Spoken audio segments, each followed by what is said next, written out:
Hey guys, it's Jason. I have never done a live video before, but we just had a troubleshooting experience where, hey, I'm going to go for it. Um, I run a dental equipment repair business normally, and so that's how I come across a lot of equipment that I service. And I, from time to time, see things that are, I think, worthy educational moments, and I just don't usually take the time to make the videos because I don't want to edit them. So here's kind of more of a raw situation where we have an ADEC 1040 chair, and this chair is the complaint was that the chair was not, the back was not going up and down. And I've actually seen this one before. And actually, we brought a ton of parts. We brought a board, we brought switches, we brought all kinds of different things. But I actually found the problem, and it is not just, it's not even going to require a part, it's just going to require adjustment. And because of this, this is something that really can affect any dental chair, and this is imperative that any dental staff member understands how this function works on a chair. So the main issue is that the chair was not going back. A dental chair has two functions. There's the base up and down, and there's a back up and down. And every dental chair should have a safety in place that prevents it from lowering onto a like somebody's foot or hurting somebody. So what should happen is if the chair lowers down and that makes contact with a person's a body part, the chair should stop. Well, with the 1040, the way this works is, and I'll kind of give you a little preview of what the solution is going to be. Actually, if the chair thinks that it's lowering on something, the back won't move, and the only function you can have is base up. So if you think about it, you're crushing somebody, then the back won't move, but you can move it up. So this is exactly what I found here. And again, the back was not going up and down. And so I just kind of took that symptom on face value. But then as I looked at it closer, I just want to show you what I'm seeing down here at the chair. So the chair here, this is a plate here that actually is free moving, and this is on any dental chair, most modern dental chairs. And the way it's supposed to work is when you lower the chair and something comes in contact, it actually stops the chair. So when you push that, the chair should go up and down. So if you ever have a chair that's not lowering, what you want to do is you want to make sure that this plate, you number one, you hear the switches and it's not bound up. If that's bound up, the chair will fail to, it basically will fail to do anything except go up. And so a lot of times what will happen is if this is messed up, we'll find chairs in a situation right here where, right, so imagine this is jacked up, because it's a safety circuit. All right, so what's going to happen is the chair is going to be all the way up and none of the other controls work. So this is a way that I find these chairs. And one of my questions when they say my chair isn't moving that I ask is I'm like, hey, is the chair all the way up? And if they say yes, then I'm like, aha. So if the chair's all the way up, then that tells me there's a problem with the safety circuit in here, which is it's basically what's called a series circuit, but there's a series of there's switches that are in it, and what happens is they have to be connected. And if there's a break in the wire and there's no connection, then what'll happen is the machine thinks that, hey, I'm about to crush somebody, so I'm only going to raise up. So one way to resolve that is if you ever have a chair that's stuck up, you can kind of just activate that. And sometimes there's adjustments in here where it's bound up or the switch could possibly be bad as well. So in this situation, the problem is they said because now, all right, so now the problem is they would go to do the back and the back wouldn't work, but the chair would go up and down. So if we lower the chair, um, this is how I was able to replicate it. So, because when I came into the room, I went to move the back, and I was surprised because everything is seemed to be working. And whenever I find that somebody reports a problem and I can't duplicate it, I'm always try extra hard to try to find the problem because, as a service technician, I never want to come in and be like, oh, you're crazy, there's not a problem. Because people generally don't pay for service on something they don't genuinely think is broken. So with this particular scenario, what I did though was I was able to lower the chair all the way down until it stopped. And now I go to move the back and the back doesn't work. And the reason is because the chair actually lowered all the way to the ground, okay? And this is actually activated here. So so their symptom was, hey, the back doesn't work, but everything else works. So I feel like this is really the issue that we're seeing here. So I'm not thinking the board's bad. I'm not thinking the switches are bad. I'm not thinking anything's bad. What I see here is an adjustment that's needed, and that's going to be the next thing that I take you through here. So what I'm going to do is I'm going to raise the chair up a little bit, and I'm going to show you how this chair senses the lowest point. The the chair angles here there's a pivot right here, and right under here there's a switch that actually or it's a switch which is a safety switch. And so when that safety switch, or the limit switch, I'm sorry, it's a lower limit switch, when that switch is activated, it tells the chair to stop. And so what we have to do is we actually have to adjust that switch so that it tells it to stop at a slightly higher position so that the chair won't encounter anything underneath it. So in order to do this, we just have to access this cover, which is a 3/16 Allen wrench. Actually, it's not. It's actually a 5/32 Allen wrench. All right, and so these covers come off with 3 screws. There's one,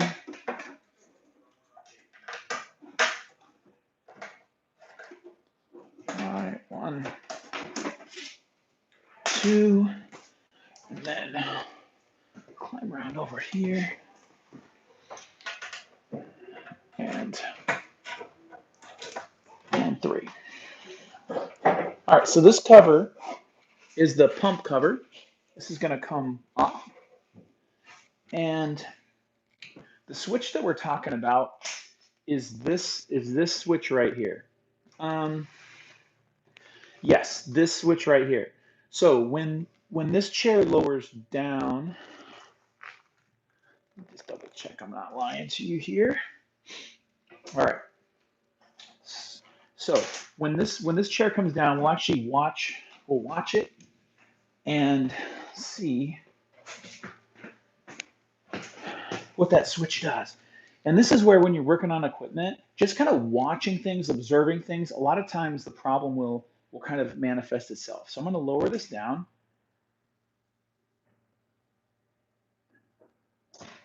Okay. And see what's happening there is that switch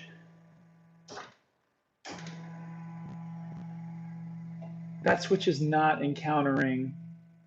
Okay, so that's actually that's the up switch. See how that happened? Okay, so when it goes all the way up, okay, so that switch tells it that it's its highest level. And we can actually prove that by taking a little device that I can fit in here, just my little, or actually my finger, duh. All right, so going up, if I go up and I touch that, okay, see how so that's the upper limit switch, and that's how I can confirm that. Now the lower limit switch, where are you? The lowering switch is, I know there's a limit switch for it. Where is it, Kyle? I guess I remembered things being a little different than they were. All right, is that in that potentiometer?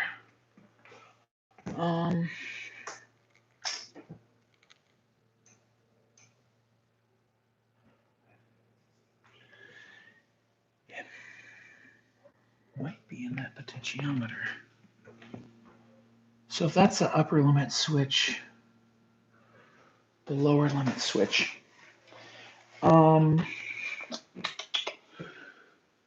right, I'm at a little bit of a conundrum here because I usually Google things with my phone to figure them out. Where? So if that's the upper switch,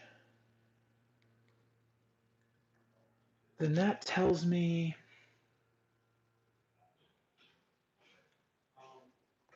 that tells me then that the lower might be this guy right here. So let's do that since we're live and this is what I would normally do. All right, so this right here tells the chair what position it's in. It tells the board. So I think what we've got is this position is telling the chair, hey, you're too low. So what I'm going to do is I'm going to lower this, and then I'm going to, let's see here. I'm going to lower, I'm going to basically I'm going to take this bracket. I'm going to disconnect. I'm going to loosen that. The whole thing's going to pivot. Then what I'm going to do is I'm going to loosen that screw. I'm going to make a small adjustment on that. And maybe I can even figure out which direction to adjust it. So let's see here. When we go down, so that it's, so what does that mean? That means, so it needs to stop. It needs to stop sooner. So I think that means I need to rotate that counterclockwise, right? So there's a post in here. And so I'm going to take my 2 Allen wrenches, and I think this one might actually be, that one actually is a 3/32. All right. So I'm going to remove that, and that's going to rotate away a little bit. Okay. And the goal isn't to take it all the way off. What I'm going to do here is I'm going to loosen that just enough to where I can kind of turn those gears. And then I'm going to loosen that. Sorry. Loosen that until that kind of can. So I want this to turn independently of that shaft. So grab a pair of Hemos here. And I can see, okay, so one of my alignment marks is going to be that little piece, that little white down there. I don't know if you can see that. See how there's a white, and it might have just been from where that collided there. So I'm going to take this, I'm going to hold this inside part, and then I'm going to turn the gear and try to move it. Just going to try to turn, there we go. I'm turning it independently. So I'm going to turn it that way. Okay, I do believe I made a little bit of a turn there. So let's tighten that back down and let's see what we got here. So I'm gonna smoke all that back down. And as you can tell, it doesn't rotate very much. So actually, I don't want to make that too tight. Probably just a little bit of clearance there. All right, now let's see if we can see if that fixed it.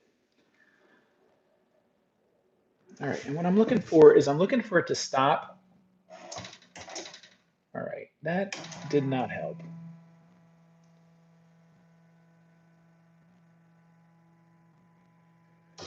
So either I'm turning it the wrong direction. Here, I'll make a bigger adjustment. We'll see if we can. All right. Yeah, so this is probably an accurate representation of a day in the life. I think this is the part where I generally would try to edit out as much as possible of this. So wait, so I wanna turn that way.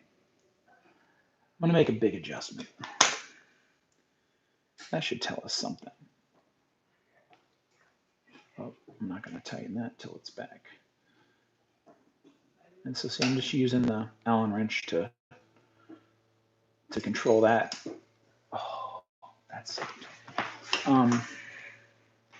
man, that was pretty awesome. All right. Oh man, I get to play.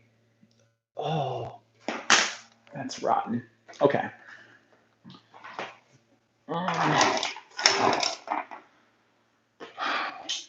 All right. Well, that's fun. Kyle, I'm just going to rotate this chair a little bit. Can you just grab that Allen wrench?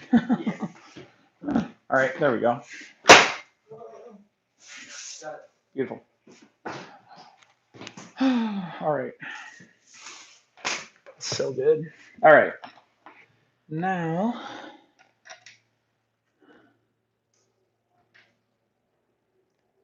all right. So I did adjust that, and I don't know. I'm just going with what I know right now. So if I'm wrong, you're going to see me be wrong in real life.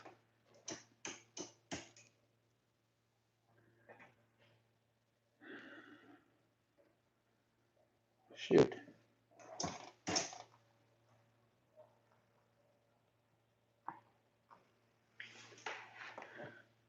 Well, that's awesome. I must have, maybe I went the wrong way. All right, so I went, I think I rotated, I think I might have rotated the wrong way. All right, and this is like a super accurate representation of what it's like to work on dental equipment. You just try stuff, and then,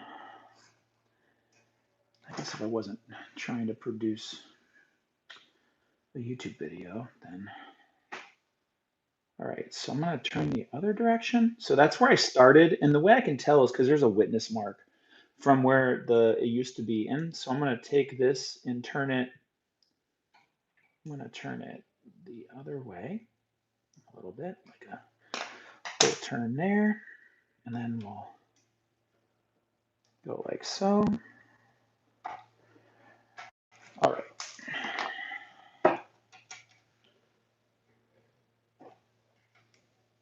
Okay.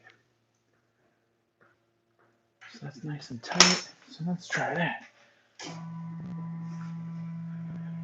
So we'll go up, try to go down.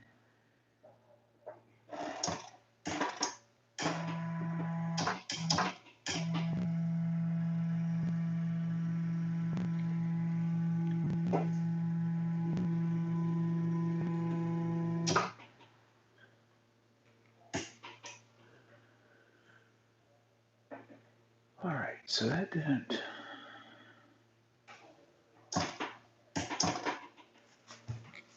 All right.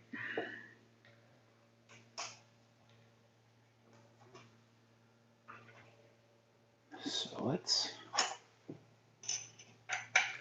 just gonna try one more time here, and then I think I might have to actually reference the book. All right. So I'm gonna turn it just a little bit more, and this could actually be. I feel like that's actually the end of the. All right, something's going on here. There might have to be a part 2 to this adventure. All right,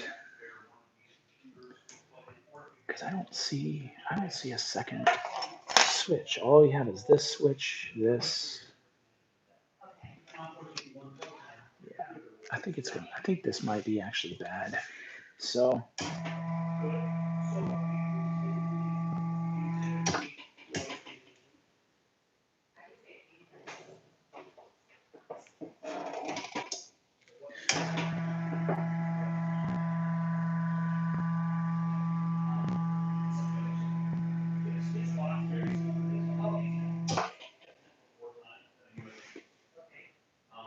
All right, guys. So here's where we're at.